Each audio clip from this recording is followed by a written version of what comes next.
The air grows still when October dies. The last leaves cling to the black branches and the mist crawls low across the fields. In the silence you can almost hear the earth breathing, the slow pulse of something ancient beneath the soil.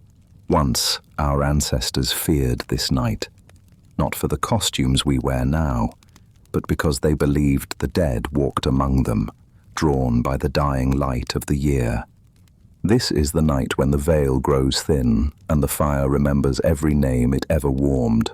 To understand Halloween, we must walk back, far beyond pumpkins and candy, to a Britain lit only by firelight. Welcome to the Candlelight Historian. Here we walk the forgotten paths of Britain and Ireland, where myth and memory intertwine and the old year dies in smoke and flame. Tonight, we follow the trail of a festival older than the church, older than the nation itself. This is the true story of Halloween, the night of fire, spirits, and remembrance. Chapter 1. Samhain, the Celtic Night of Fire. The ancient Gaelic festival of Samhain was not a festival of the dead, but a pastoral marker for the end of summer, a time of fire, feasting, and supernatural danger.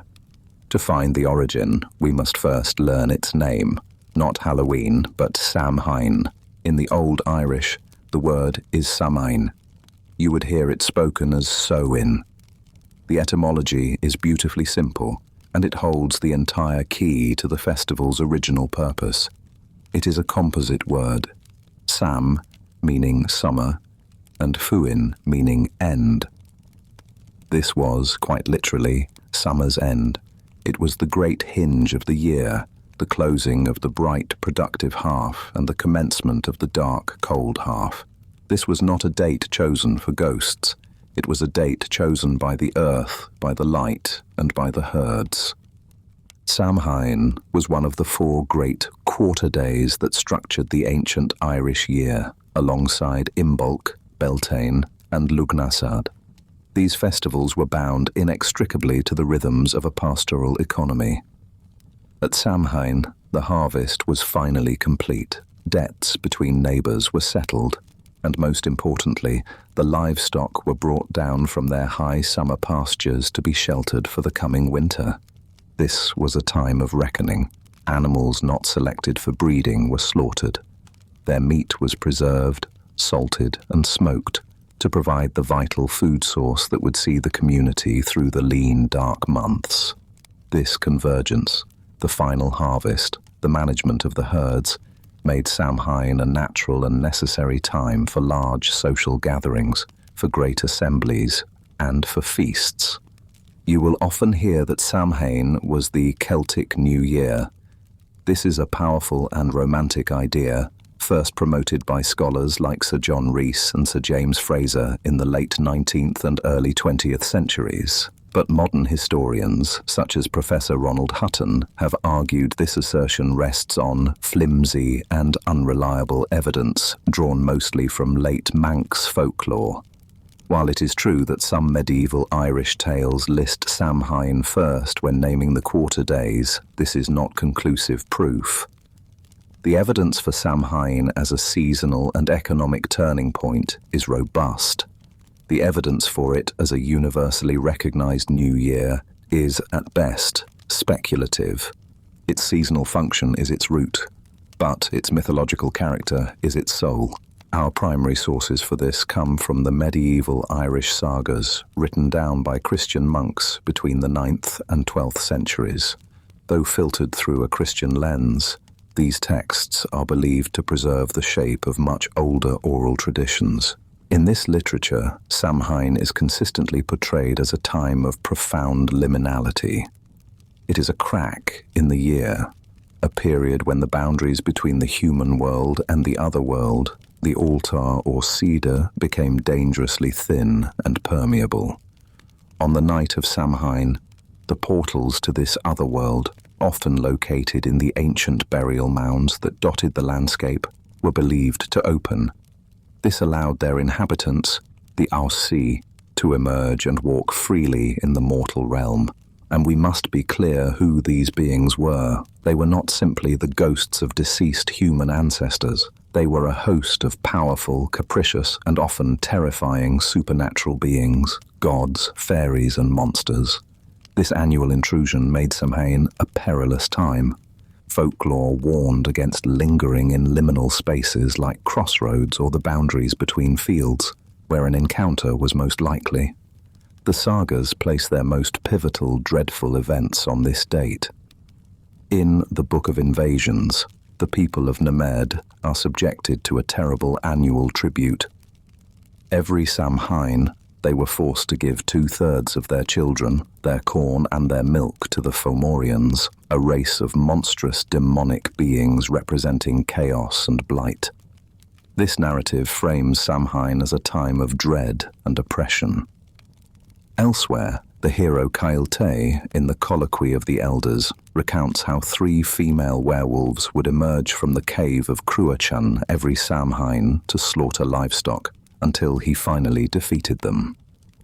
Legendary kings meet fated threefold deaths, wounded, burned, and drowned, all at Samhain.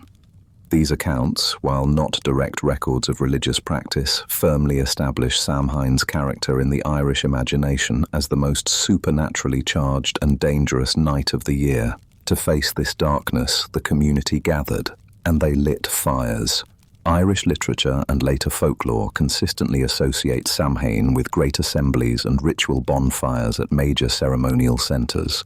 The most prominent was the Hill of Ward in County Meath, known in antiquity as Tlachtga.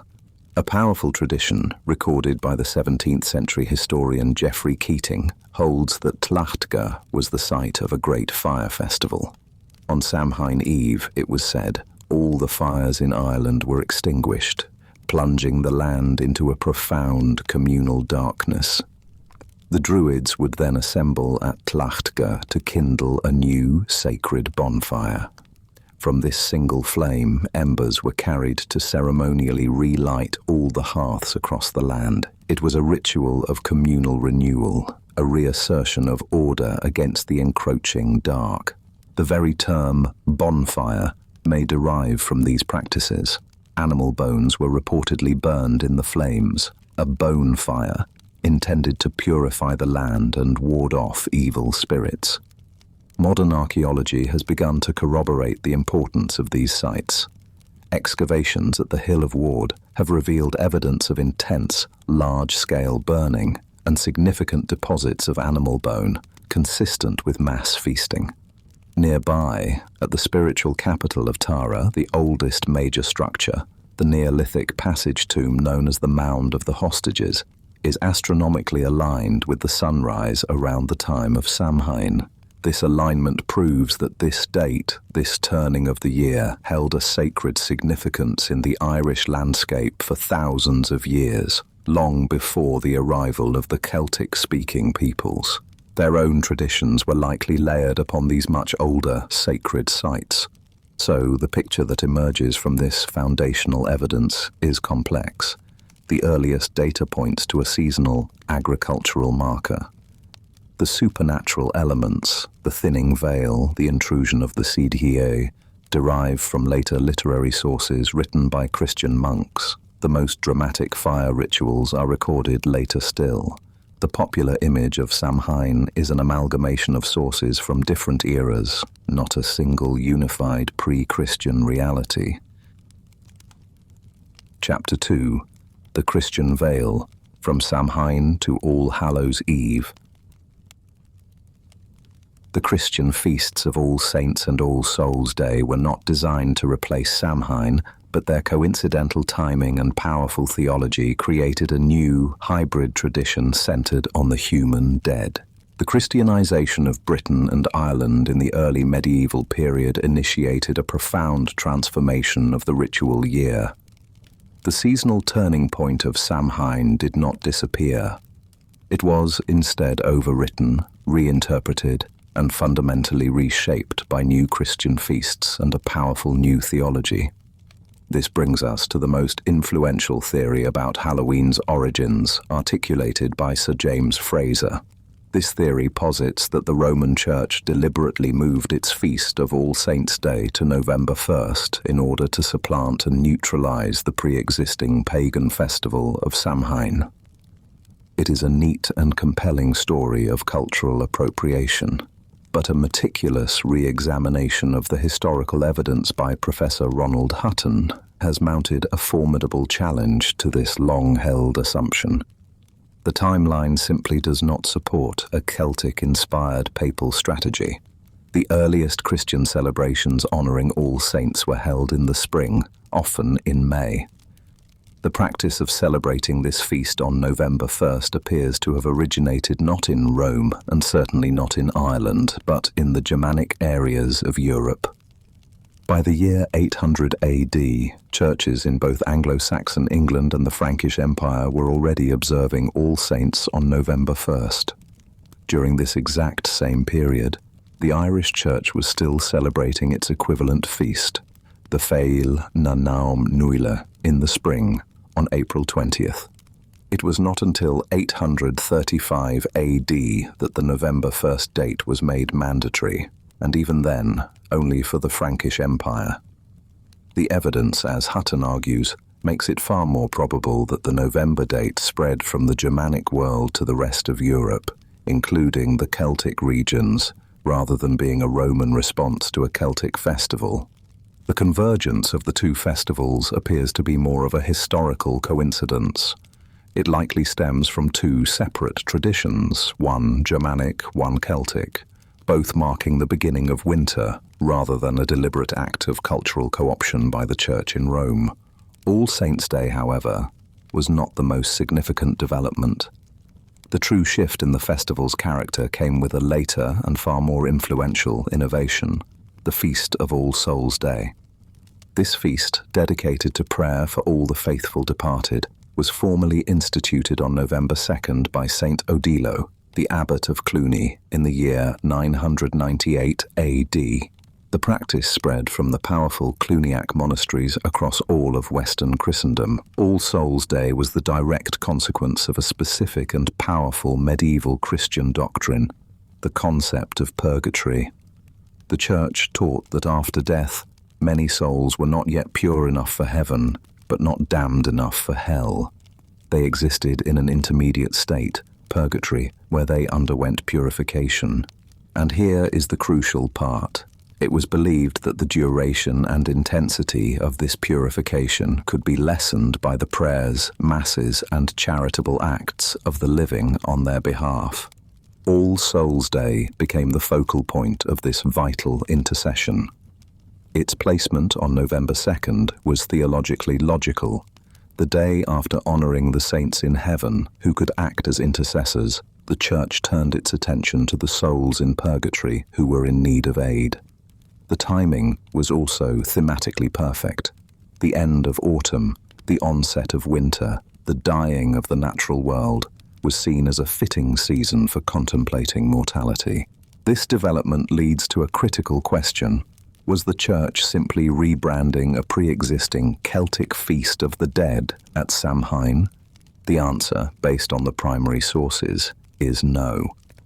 As Ronald Hutton argues, there is no evidence that Samhain was connected with the dead in the pre-Christian era. The early Irish sagas, our main window into its mythology, are overwhelmingly concerned with the activities of the Sidhe. Again, these are fairies, gods, and monsters, distinct from the ghosts of deceased human ancestors. When the otherworld opens at Samhain, its inhabitants are generally not portrayed as dead relatives visiting their old homes. The explicit connection between this time of year and the souls of the human dead appears to enter the tradition primarily after the establishment and popularization of All Souls' Day. Over centuries, a folkloric synthesis occurred. The powerful Christian theme, the return of human souls from purgatory, became conflated with the much older pre-Christian atmosphere of Samhain, a night of supernatural border crossing. This fusion created the later folk belief, common by the early modern period, that the ghosts of the dead walked the earth on Halloween. This was not a simple survival of a pagan belief. It was a new, hybrid tradition forged from the fusion of Christian theology and ancient seasonal folklore. Chapter 3: Souls, Masks, and Mummers. Out of the medieval belief in purgatory, the direct ancestors of trick-or-treating, souling, guising, and mumming were born. The new, powerful theology of All Hallowtide did not just change beliefs, it generated entirely new folk customs across Britain and Ireland. These practices, which combined costume, performance, and door-to-door begging, are the direct and traceable ancestors of modern trick-or-treating. The first of these was souling. Documented as early as the 15th century, souling was a custom explicitly and directly linked to the doctrine of purgatory. Groups of people, often the poor and children, would travel from house to house on All Hallowtide. They were not demanding treats with a threat. They were begging for soul cakes, small, round, often spiced cakes. In return for these cakes, the soulers would promise to pray for the souls of the giver's deceased relatives. This was a solemn, transactional custom. Give me a cake, and I will say a prayer to help your grandfather's soul find its way more quickly through the purifying fires of purgatory.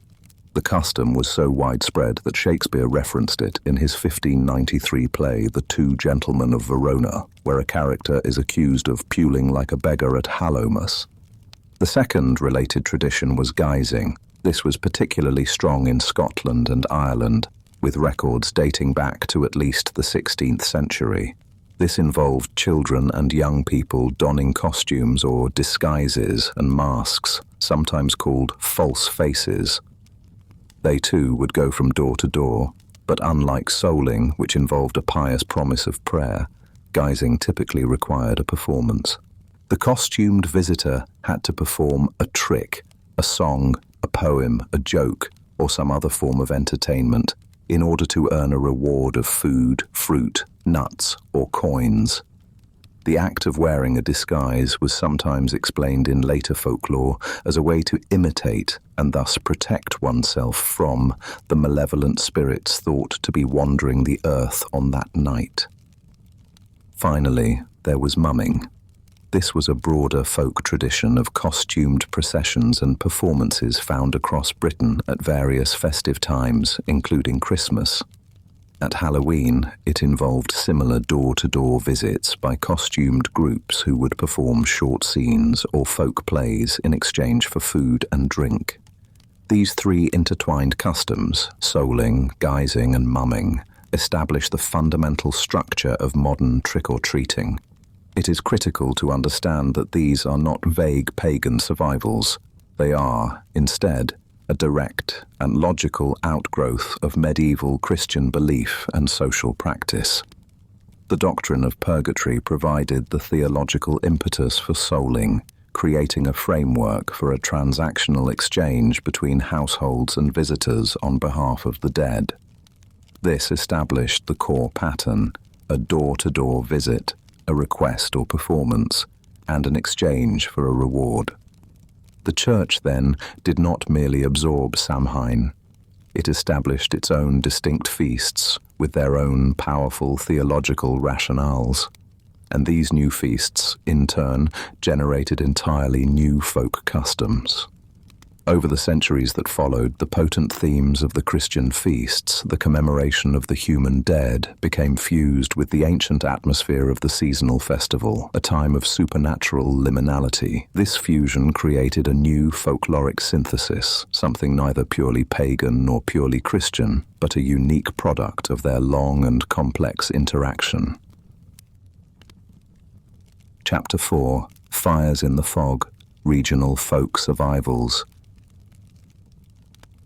The festival was never one single thing, but a rich tapestry of local traditions from the spirit-haunted hills of Wales to the fortune-telling games of Scotland. This new, hybrid festival framework was not adopted uniformly. Instead, it was refracted through the unique cultural prisms of the different nations and regions of Britain and Ireland. Far from a single monolithic Celtic Halloween, a rich tapestry of distinct regional traditions emerged. In Wales, the festival was known as Nos Calan Gaeaf, meaning the night of the winter calends. This name, like the ancient Gaulish Samonios, explicitly grounds the festival in its calendrical function as the marker of winter's beginning. It was considered an Ysbrydnos, a spirit night, when ghosts roamed freely, gathering particularly at stiles and crossroads. Welsh folklore populated this night with its own distinctive spectral figures.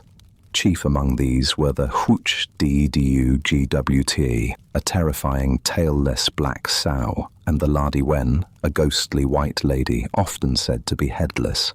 Both were believed to chase people who lingered outside after dark, especially as the communal bonfires died down. A common rhyme warned children to hurry home. Adref, adref, amai sinta, hushduguta agipior ola. Home, home, at once. The tailless black sow shall snatch the last one. Bonfires, or coal cirth, were a central feature and were closely tied to divination. A widespread custom involved each member of the community placing a marked stone in the bonfire's embers. The following morning, the ashes were checked.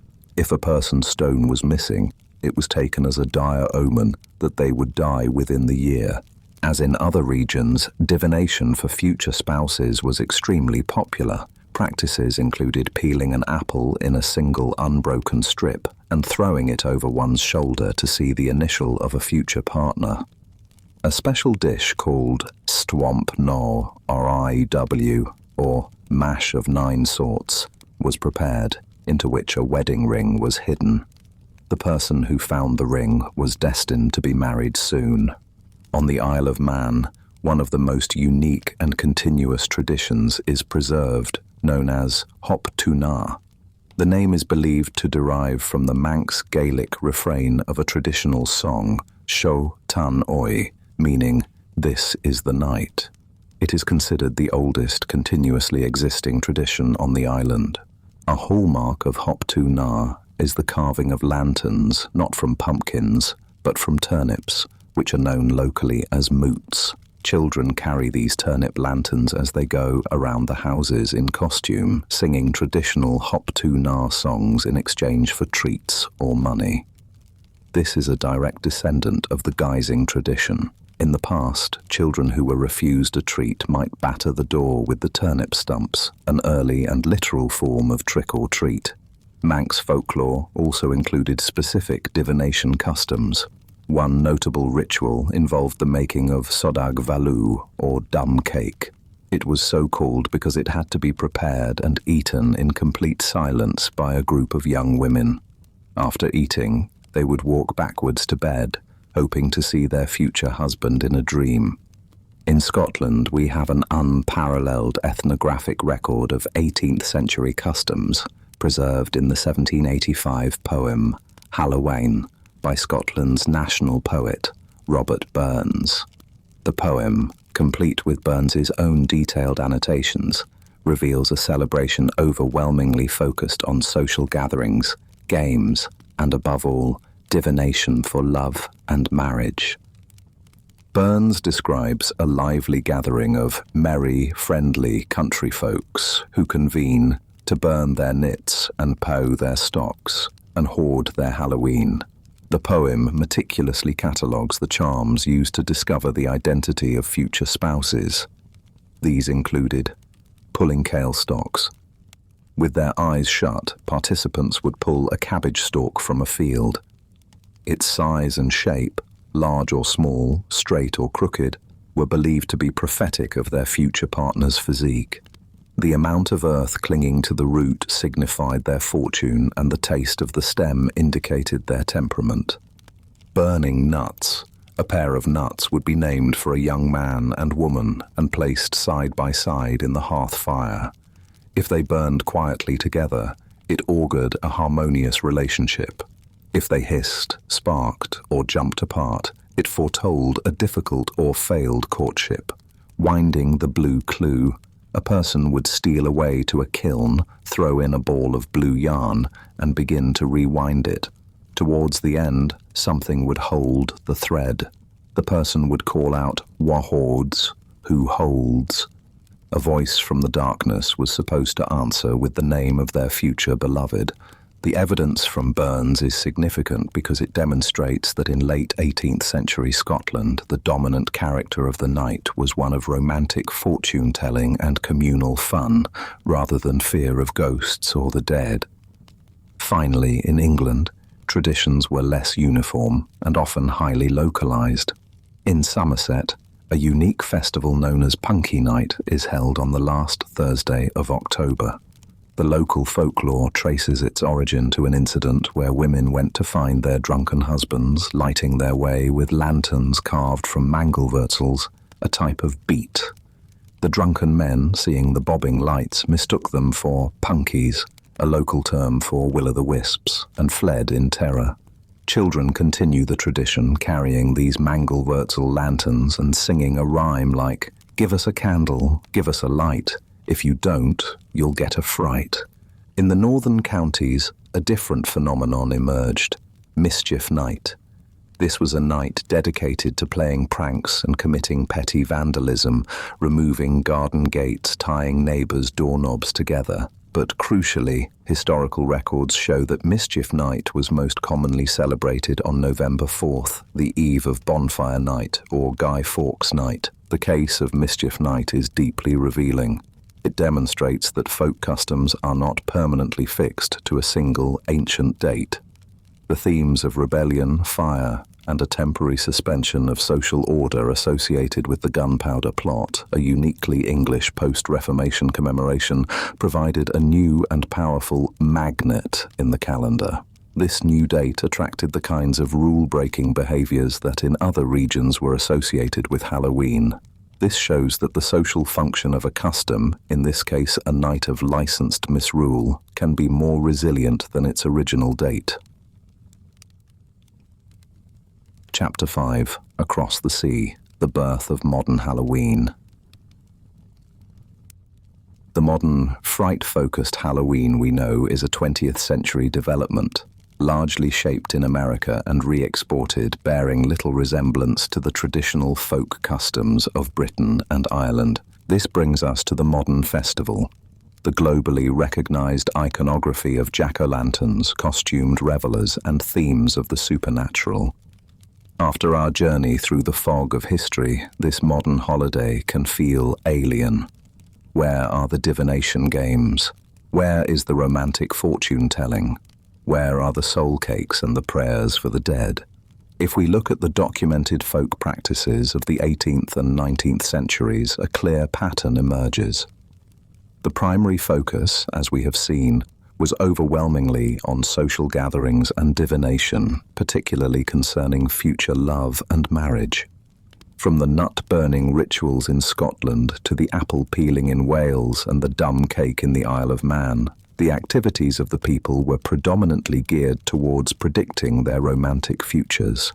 While supernatural figures were certainly present in the background folklore, the Chwabwiech Dediu Gwtr, the Aos, the lived experience of the night was more akin to a communal game of fortune-telling than an exercise in horror. The modern emphasis on the macabre and the frightening appears to be largely a 20th century development. The roots of trick-or-treating are visible.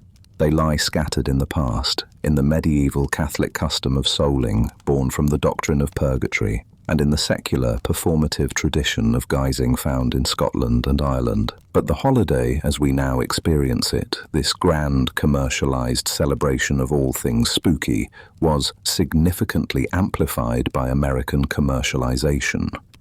This newer, amplified version was then re-exported back to Britain and Ireland, the very lands from which its distant ancestral customs first sprang. The popular global Halloween of today is not a simple, unbroken survival of an ancient pagan rite. It is, in reality, a modern commercial veneer layered over a complex, hybrid folk tradition, which itself was a fusion of Christian theology and pre-Christian seasonal anxieties. Chapter 6. the meaning that endures. Halloween survives because it touches something timeless, the profound human need to confront the encroaching darkness and the boundary between life and death. The historical journey of Halloween is a testament to the dynamic and syncretic nature of cultural tradition. The popular narrative of an unbroken pagan festival of the dead surviving intact is a historical oversimplification. The reality is a far more intricate story of transformation, adaptation, and regional creativity. So why did this festival endure when others faded? The enduring power of this period lies in its profound connection to the natural cycle. It is the transition to winter. It is the encroaching darkness, the finality of the harvest, and the palpable sense of an ending. This provides a powerful, timeless metaphor for the boundary between life and death, light and darkness, order and chaos.